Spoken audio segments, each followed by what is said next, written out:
ku senantiasa ada di dalam rencanamu, Tuhan. Kau selalu punya cara untuk mengubah keburukan agar menjadi hal baik bagiku. Bila gunung di hadapanku tak jua berpindah, kau berikanku kekuatan untuk mendakinya. Ku lakukan yang terbaikku, kau yang selebihnya. Tuhan selalu punya cara membuatku menang pada akhirnya.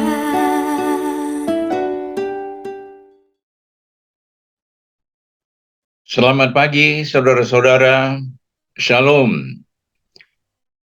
Kita sangat berbahagia karena Tuhan masih menganugerahkan hari yang baru kepada kita dan kesehatan yang cukup untuk melanjutkan perjalanan hidup kita.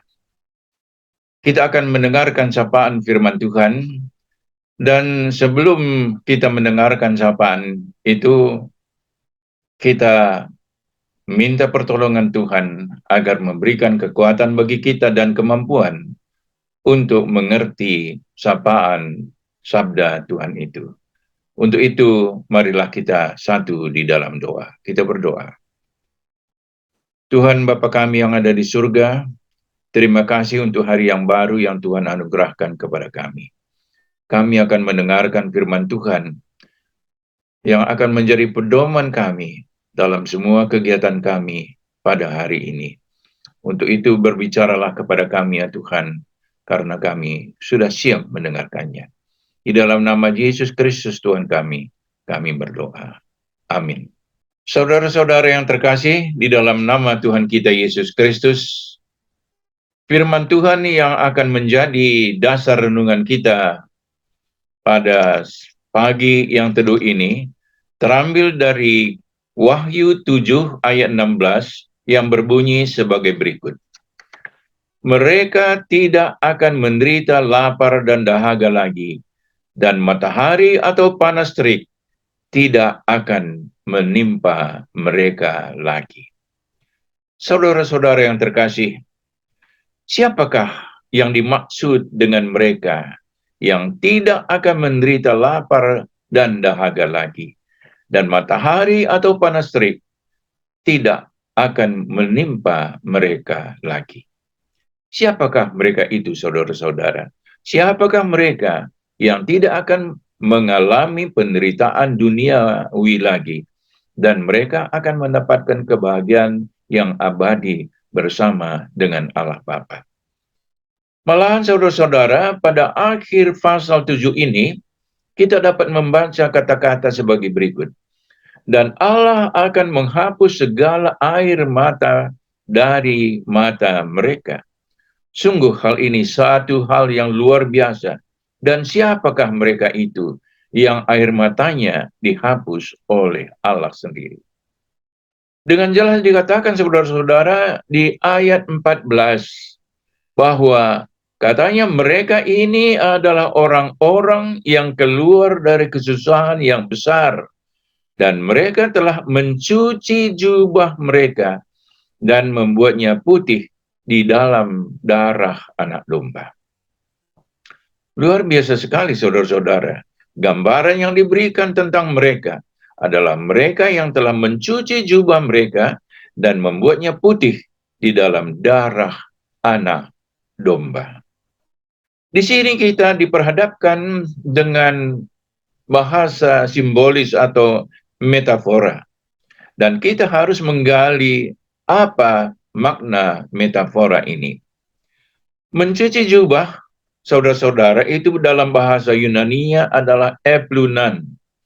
Kata ini menggambarkan kegiatan mencuci pakaian dari hari ke hari, membersihkan jubah pada waktu-waktu tertentu secara teratur, dan itu sudah menjadi suatu kebiasaan. Sehingga kebiasaan mencuci jubah tersebut adalah perlakuan atau tindakan-tindakan kita sehari-hari untuk membersihkan jubah-jubah kita. Saudara-saudara, di Timur Tengah, jubah itu adalah pakaian sehari-hari. Bukan pakaian istimewa, tetapi itu adalah pakaian sehari-hari yang dipakai untuk segala kegiatan. Dan oleh karena itu, pada waktu-waktu tertentu, jubah atau pakaian sehari-hari itu akan menjadi kotor dan harus dibersihkan, harus dicuci secara teratur dari waktu ke waktu. Ini sekaligus saudara-saudara menggambarkan hidup kita.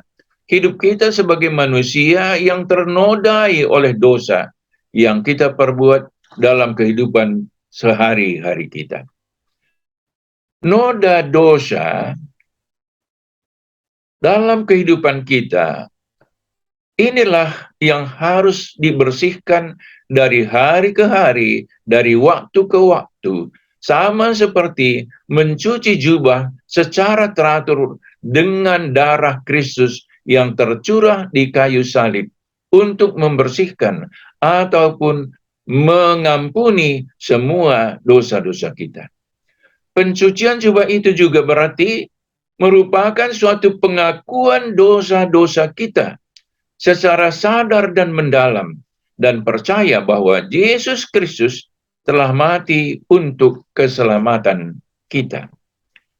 Sekali lagi saudara-saudara, makna mencuci jubah adalah pencucian dosa melalui pengakuan dosa-dosa kita secara mendalam dan bersungguh-sungguh dan sungguh percaya bahwa dengan iman kita yang teguh itu kepada pengorbanan Yesus Kristus, semua dosa-dosa kita sudah dihapuskan.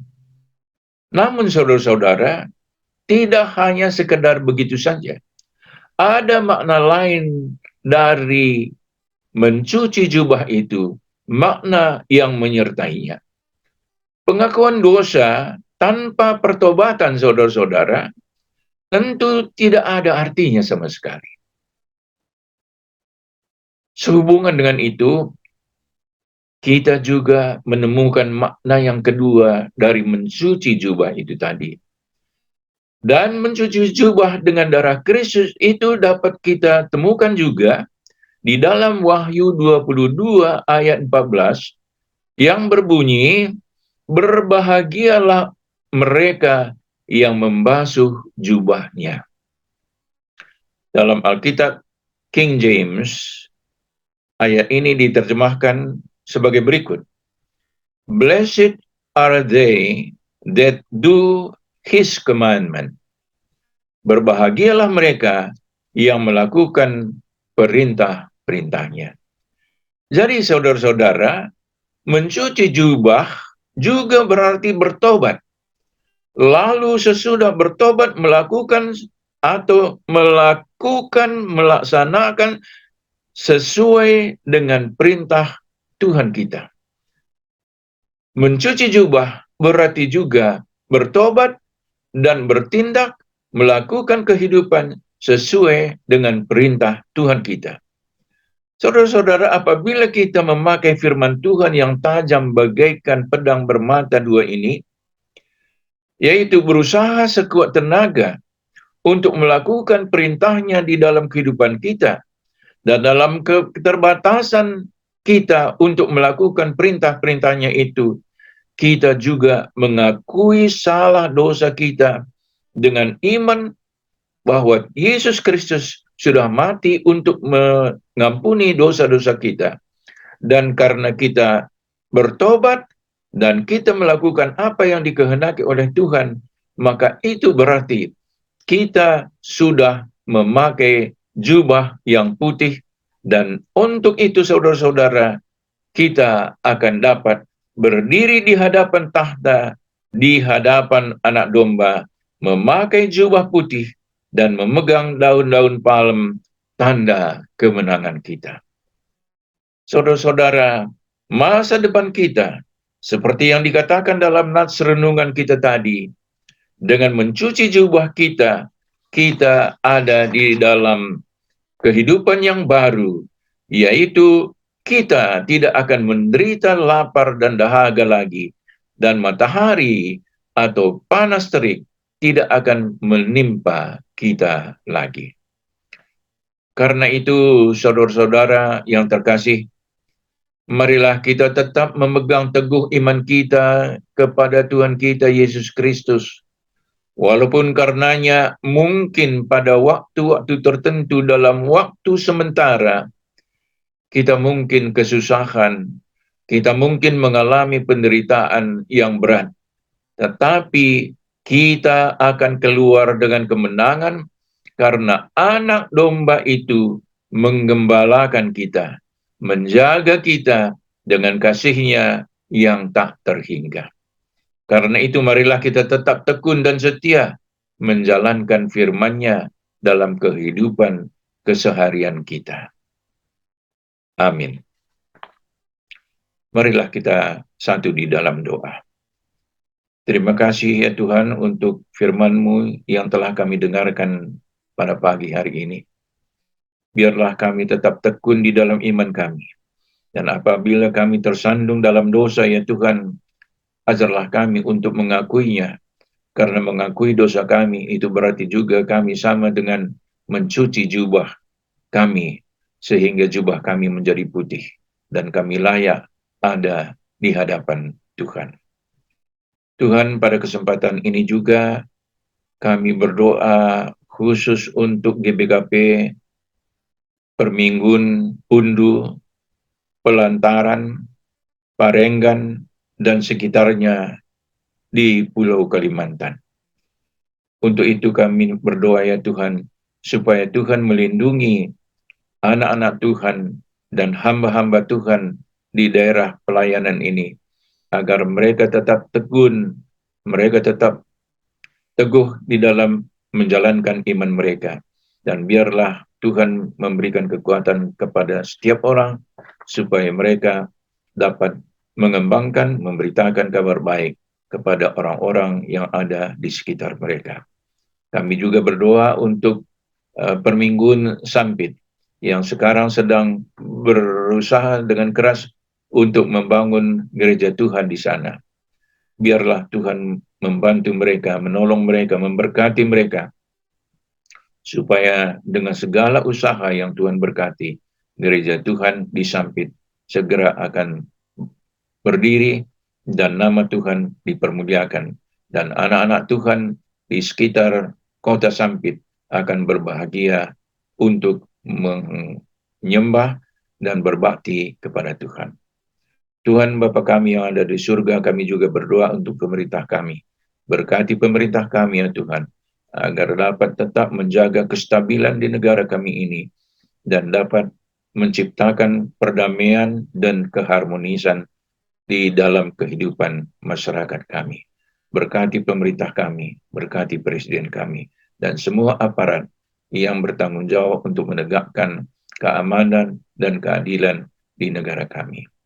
Inilah doa kami ya Bapa, yang kami sampaikan di dalam nama Yesus Kristus Tuhan dan Juru Selamat kami, yang telah mengajari kami berdoa, yaitu doa Bapa kami yang kami ucapkan secara bersama-sama. Bapa kami yang di surga, dikuduskanlah nama-Mu, datanglah kerajaan-Mu, jadilah kehendak-Mu di bumi seperti di surga. Berikanlah kami pada hari ini makanan kami yang secukupnya, dan ampunilah kami akan kesalahan kami, seperti kami juga mengampuni orang yang bersalah kepada kami. Dan janganlah membawa kami ke dalam pencobaan, tetapi lepaskanlah kami daripada yang jahat. Karena Engkaulah yang mempunyai kerajaan, dan kuasa, dan kemuliaan, sampai selama-lamanya. Amin. Salam saudara-saudara, selamat beraktivitas, melaksanakan segala sesuatu untuk kemuliaan Tuhan kita Yesus Kristus. Amin.